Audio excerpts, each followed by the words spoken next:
Mutual fund பற்றி நிறைய பார்த்துருக்கோம். நிறைய டிஃப்ரெண்ட்டாக இந்த ஃபண்டு அந்த ஃபண்டுன்னு அனலைஸ் பண்ணியிருக்கோம். ஆனால் ஒரு 2 ஃப்ரெண்டோட ஜேர்னி. ஒருத்தர் வந்து கண்டினியூஸாக போட்டுகிட்டே இருக்காரு. இன்னொருத்தர் என்னன்னா பயந்து நடுவில் ஸ்டாப் பண்ணிட்டு ரீஸ்டார்ட் பண்ணார். ரீஸ்டார்ட் பண்ணும்போது அதிக பணம் இன்வெஸ்ட்மெண்ட் பண்ணாரு. இதில் யாருக்கு வந்து அதிக லாபம் அப்படின்றத தான் இந்த வீடியோவில் நம்ம பார்க்க போகிறோம். நான் கணேசன் திரு, உங்கள் மியூச்சுவல் ஃபண்ட் டிஸ்ட்ரிபியூட்டர். ஸோ இதில் பார்த்தீங்கன்னா ஒரு ஃபண்டு எக்ஸாம்பிளுக்கு எடுத்துப்போம். இந்த ஃபண்டு ஆரம்பித்த காலத்துலேருந்து இன்னைய தேதி வரைக்கும் கண்டினியூஸாக ஒருத்தர் போட்டுகிட்டே வராரு. ஸோ அவரு தான் வந்து பர்சன் ஏன்னு வச்சுப்போம். இவரு பார்த்தீங்கன்னா ஏப்ரல் 2003 இன்னைய தேதி வரைக்கும் கிட்டத்தட்ட 260 மாதம் 5000 ரூபாய் போட்டுக்கிட்டே இருக்காரு. நடுவில் வந்து குளோபல் ஃபினான்ஷியல் கிரைசிஸ் வந்தது, கோவிட் கிரைசிஸ் வந்தது, அதுக்கு நடுவில் குளோபல் ஸ்லோடவுன், இந்தியாவில் ஸ்லோடவுன், இந்த மாதிரி எக்கச்சக்க பிரச்சனை வந்தாலும் அவரு மட்டும் 5000 ரூபாய் போடுறது நிறுத்தவே இல்லை. சரி, முதல்ல இவரை பத்தி சொல்லிட்டு 2003 5000 ரூபான்றது பெரிய அமௌண்ட்டா அப்படின்னா ஆமால அப்படின்னு யோசிக்கணும் இல்லையா? 23 வருஷத்துக்கு முன்னாடி இந்தியாவில் வந்து ஐடி அப்பதான் பூம் ஆக ஆரம்பிக்குது. நிறைய பேர் ஐடி துறைக்கு வராங்க. இவர் வந்து ஆல்ரெடி ஒரு 30+ இருக்காரு அப்படின்னு வச்சுக்கலாம். ஏன்னா அப்பதான் 23 வருஷம்னா இப்போ ஒரு 50+ இருக்காரு. அப்படின்ற சினாரியோல அவர் ஐடி துறையிலயோ மேனுஃபேக்சரிங் துறையிலயோ இருந்தா கண்டிப்பா ஒரு 40,000 ஆவரேஜ் இன்கம் வாங்குறதுக்கான வாய்ப்புகள் இருக்கு அப்படின்றத நான் கூகுள் பண்ணி எடுத்து வச்சிருந்தேன். ஸோ 5000, ஏன்னா அந்த காலத்துல மொபைல் பெருசா கிடையாது, அவுட்டிங் பெருசா கிடையாது, மால்ஸ் கிடையாது, இன்ஸ்டாகிராம் கிடையாது. இதனால நம்ம செலவுகளும் கம்மி அப்படின்ற பெர்ஸ்பெக்டிவ்ல 5000 கம்மியாக தான் முதலீடு பண்றது. மற்ற இன்வெஸ்ட்மெண்ட் எஃப்டி போட்டிருப்பாரு, இன்சூரன்ஸ் எடுத்திருப்பாரு. இருந்தாலும் இந்த 5000 யாரோ என்ன மாதிரி ஒரு நல்ல டிஸ்ட்ரிபியூட்டர் சொன்னதுனால இந்த 23 வருஷம் கிட்டத்தட்ட 260 மாசம் கண்டினியூஸா போயிருக்கு. மறந்துட்டாருன்னே வச்சுக்கோங்க. அப்போ இந்த காலகட்டத்தில் அவர் கட்டின பணம் பார்த்தீங்கன்னா வெறும் 13 லட்சம் ரூபாய். 23 வருஷமா பிரிச்சு மாதம் 5000 ரூபான்னு கட்டியிருக்காரு. அவரோட மொத்த பணம் எவ்வளோ இருக்கும் தெரியுமா? இப்போ இவ்வளோ வருஷம் கழிச்சு கிட்டத்தட்ட 1,10,00,000 ரூபாய். 23 வருஷம் கழிச்சு அவர்கிட்ட இருக்கிற பணம் இது. அப்போ இன்னொருத்தர் சொன்ன இல்லையா, அவரோட ஃப்ரெண்டு இதே மாதிரி தான் அவரு கூட ஒர்க் பண்றவரு, என்னடா இவரு ஸ்டார்ட் பண்ணிட்டாரேன்னு பார்த்து இவரும் உடனே ஸ்டார்ட் பண்ணிட்டார். போட்ட அடுத்த 44 மாசம் பாத்தீங்கன்னா நியரிங் ஒரு 5 இயர்ஸ், நியரிங் 4 இயர்ஸ் தான். ஏன்னா 48 மந்த்ஸ் இல்லையா, 44 மந்த்ஸ் போட்டிருக்காரு. கிட்டத்தட்ட 2.2 lakhs, அதே 5000 rupees. அப்போ அதோட வேல்யூ பாத்தீங்கன்னா 2.96 lakhs. 2008 இந்த பணத்தை வெளியில எடுத்துட்டார். அதாவது பயந்து போய் மார்க்கெட் இன்னும் கிராஷ் ஆக போகுது அப்படின்னு சொல்லி பணத்தை எடுத்துட்டார். அதுக்கப்புறம் இவர் பாட்டுக்கு வீடு கட்டினாரு, எஃப்டி போட்டாரு, அப்படியே பணத்தை சேர்த்து வச்சாரு, எல்லாம் ஓகே. அதுக்கப்புறம் 2014 அதுக்கப்புறம் ஒரு குளோபல் ஸ்லோடவுனால இந்தியாவிலையும் மார்க்கெட் வந்து பெருசா போகல. பட் பர்சன் ஏ முதல்ல ஆரம்பிச்சவரு பரவாயில்ல, நான் சொன்னதுனால கண்டினியூ பண்ணிட்டே இருக்காரு. பட் பர்சன் பி பாத்தீங்கன்னா பயம் வந்துருச்சு, மார்க்கெட் ஏர்ல, ரிட்டர்ன்ஸ் இல்ல, நான் எடுத்துட்டேன், எனக்கு நிம்மதி அப்படின்னு ஜாலியா வெளியே வந்துட்டார். அதுக்கப்புறம் 5-6 வருஷம் வந்து அதை பத்தி கண்டுக்கவே இல்லை. 2014 கவர்மெண்ட் சேஞ்ச் வருது. அப்போ மறுபடியும் இன்வெஸ்ட்மெண்ட்டை ஸ்டார்ட் பண்றாங்க. அப்போ மறுபடியும் இன்வெஸ்ட்மெண்ட்டை ஸ்டார்ட் பண்ணும்போது அப்போ 10,000 போடுறேன், ஏன்னா நான் இவ்வளோ பெரிய நாளை வேஸ்ட் பண்ணிட்டேன், 6-7 வருஷம். நீ வந்து என்னை விட அதிகமாக முதலீடு பண்ணி அதிக ரிட்டர்ன்ஸ் வச்சிருக்க, நான் வந்து 10,000 போடுறேன் அப்படின்னு ஆரம்பிக்கிறோம். 10,000 போட்டு லாஸ்ட் 132 மந்த்ஸ் 132 மாதம் கட்டி 13,20,000 ரூபாய் முதலீடு பண்ணியாச்சு. அவர்கிட்ட இருக்கிற பணம் பார்த்தீங்கன்னா வெறும் 32 லட்சம் மட்டும்தான். அதாவது அதிக பணம். முதல்ல போட்டவர் 23 வருஷமா 13 லட்சம் கட்டியிருக்காரு. இவரு பாத்தீங்கன்னா முதல்ல ஒரு 2,20,000, இப்போ ஒரு 13 லட்சம், கிட்டத்தட்ட 15 லட்சத்துக்கு மேல கட்டியிருக்காரு.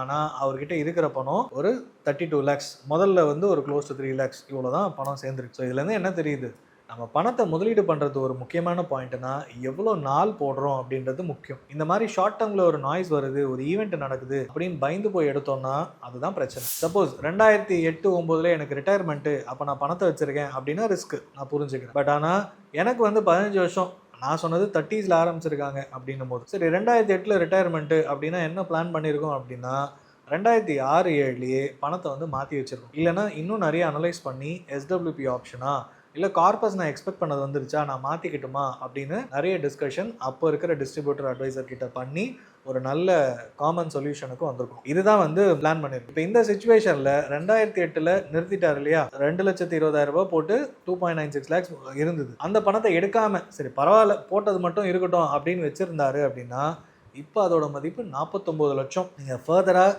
இன்வெஸ்ட்மெண்ட்டே பண்ணியிருக்க வேணாம், ஆனால் அந்த போட்ட பணம் 49 லட்சத்துக்கு வளர்ந்துருக்கும். இதுதான் பவர் ஆஃப் கம்பவுண்டிங் சொல்கிறோம். ஸோ லாங் டேர்ம் இன்வெஸ்டிங்கில் இது ஒரு பெரிய அட்வான்டேஜ். நம்ம போட்டோன்னா சீக்கிரம் ஸ்டார்ட் பண்ணணும், அது ஒரு முக்கியமான லெசன். அதே மாதிரி கன்சிஸ்டண்ட்டாக போட்டுக்கிட்டே இருக்கணும். நடுவில் டவுட் பட்டு மாற்றிடட்டுமா நிறுத்திடட்டுமா அப்படின்னு கேட்டுக்கிட்டே இருக்கக்கூடாது. பர்சிஸ்டன்ஸ் இருக்கணும். அதாவது மார்க்கெட் ஏறுதா போடுவேன், குறையுதா இன்னும் அதிகமாக போட்டால் போடுவேன், இல்லை கண்டினியூ பண்ணுவேன். இதுதான் பர்சிஸ்டன்ஸ். ஏன்னா எனக்கு வந்து லாங் டேர்ம் இன்வெஸ்டிங் தெளிவாக இருக்கேன், கோல் பேஸ்ட் இன்வெஸ்டிங்னு நான் தெளிவாக இருக்கேன். ஸோ லாங் டேர்மில் க்ரோத் கண்டிப்பாக இருக்கும் அப்படின்ற நம்பிக்கை எனக்கு இருக்குது. அப்படின்ற காரணங்களால் இந்த மாதிரி போட்ட ஃபண்டை கண்டினியூ பண்ணும். சரி, நான் சொன்ன இந்த ஃபண்டு பார்த்தீங்கன்னா 2003 ஏப்ரலில் ஸ்டார்ட் பண்ணது ஐசிஐசிஐ ப்ரூடென்ஷியல் வேல்யூ ஃபண்ட். இது வந்து ஒரு ஸ்டாண்டர்டான ஃபண்டுன்னு சொல்லலாம். இது பார்த்தீங்கன்னா மார்க்கெட்டுக்கு அகைன்ஸ்டாக கான்ட்ராரியன் இன்வெஸ்டிங் சொல்லுவோம், அதை ஃபாலோ பண்ணி வேல்யூ இன்வெஸ்டிங் மாடலை ஃபாலோ பண்ணுற ஒன் ஆஃப் த பெஸ்ட் ஃபண்டுன்னு சொல்லலாம். ஆரம்பிக்கும் போது எதுவுமே தெரியாது. அப்போ வந்து ஒரு என்எஃப்ஓவில் ஸ்டார்ட் பண்ணுற கணக்காக ஸ்டார்ட் பண்ணியிருப்பாரு. ஆனால் இப்போது அவர்கிட்ட இருக்கிற பணம் இவ்வளோ இருக்குது.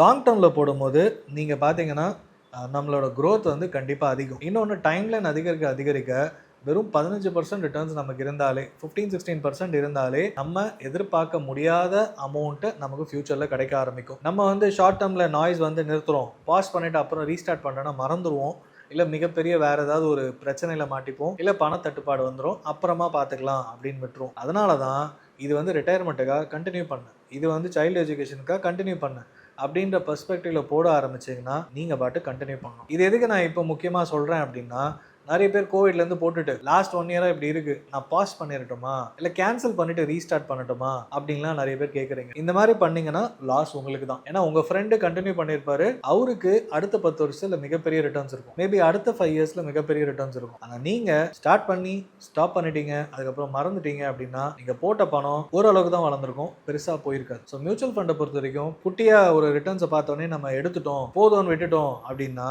நம்ம பெருசாக வர ரிட்டர்ன்ஸை சீக்கிரம் ஒரு தங்க முட்டையிடுற வாத்துன்னு சொல்லுவோம் இல்லையா, அதை வந்து சீக்கிரம் கட் பண்ணுற கணக்காகிடும். அது பாட்டுக்கு கொஞ்சம் கொஞ்சமாக பெருசாக நமக்கு தேவையான ரிட்டர்ன்ஸை கொடுக்கும். ஸோ அதனால் இந்த ஜேர்னி எதுக்கு சொல்கிறேன்னா, 23 வருஷம் அப்படின்றது கண்டிப்பாக ஒரு ரிட்டையர்மெண்ட்டுக்கோ உங்கள் பசங்க கல்யாணத்துக்கோ இது ரெண்டுமே சூட் ஆகும். உங்கள் பொண்ணு பையன் கல்யாணத்துக்காக இருந்தாலும் சரி, இல்லை உங்கள் ரிட்டையர்மெண்ட்டுக்காக இருந்தாலும் சரி, ஆரம்பிக்கிறீங்களா கண்டினியூஸாக இன்வெஸ்ட்மெண்ட் பண்ணுங்க. வீடு வேணும், டவுன் பேமெண்ட் கட்டணும், இல்லைனா லோன் அடைக்கணும், எனக்கு பிங்க் ஸ்லிப் வந்துருச்சு பணத்தை எடுக்கிறேன், இந்த மாதிரி ஏதோ ஒரு ரீசன் சொல்லிட்டு எடுத்தீங்கன்னா கண்டிப்பாக உங்கள் ஃபியூச்சர் பாதிக்கும். சரி, ஒரு அசாதாரணமான சுச்சுவேஷன், ஃபேமிலியில் கஷ்டம் அப்படின்னா எடுக்கலாம், அது தப்பே இல்லை, அது வேறு. பட் அது வந்து ஒரு 10% ஆஃப் த ரீசன் இருக்கலாம். மற்றபடி எவ்வளோ தூரம் நம்ம அந்த பணத்தை எடுக்காமல் மாதம் கட்டிக்கிட்டே வரோமோ அவ்வளோ ப்ராஃபிட் உங்களுக்கு உண்டு. இதில் இன்னொரு முக்கியமான விஷயம் கவனிச்சிங்கன்னா, சீக்கிரம் ஆரம்பித்தவர் கம்மியான அமௌண்ட்டை அதே 23 வருஷம் கட்டுறாரு. ஆனால் லேட்டாக ஆரம்பித்தவர் ஸ்டார்ட் பண்ணி ஸ்டாப் பண்ணிட்டாரு, பணத்தை செலவு பண்ணிட்டாரு, அடுத்த 10 வருஷம் கழிச்சு மறுபடியும் ரீஸ்டார்ட் பண்ணுறாரு இல்லையா, அவர் வந்து கேட்சப் பண்ணுறதுக்காக டபுள் த இன்வெஸ்ட்மெண்ட் பண்ணுறாரு.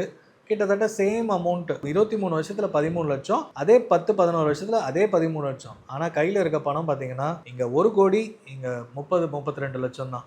அப்போ டிஃப்ரென்ஸை பாருங்கள் எவ்வளோ பெருசு. ஏன்னா இவர்கிட்ட பர்சன் ஏ கிட்ட எக்ஸ்ட்ரா 10 இயர்ஸ் இருக்குது, ஆனால் பர்சன் பி கிட்ட 10 வருஷம் இல்லை. ஸோ பணம் நிறைய போட்டாலும் ரிட்டர்ன்ஸ் நிறைய வராது அப்படின்றது தான் இதில் நமக்கு தெரிகிற ஒரு ரொம்ப முக்கியமான லெசன். நீங்கள் உங்கள் ரிட்டையர்மெண்ட் லைஃப்க்கு இப்போவே ஒரு எஸ்ஐபி ஸ்டார்ட் பண்ணோம் அப்படின்னு நினச்சிங்கன்னா கீழே இருக்க கூகுள் ஃபார்மை ஃபில்அப் பண்ணுங்கள், நான் உங்களுக்கு கைட் பண்ணுறேன். ஸோ உங்களோட ரிட்டையர்மெண்ட் லைஃப் யாரையும் நம்பி இல்லாமல் இருக்கலாம். கவலைப்படாமல் அந்த பணத்தை நீங்கள் ரிட்டையர்மெண்ட் லைஃப் ஃபுல்லாகவே செலவு பண்ணுறதுக்கு எப்படி பிளான் பண்ணணும் நான் உங்களுக்கு ஹெல்ப் பண்ணுறேன். ஸோ நான் கணேசன் திரு, உங்கள் மியூச்சுவல் ஃபண்ட் டிஸ்ட்ரிபியூட்டர்.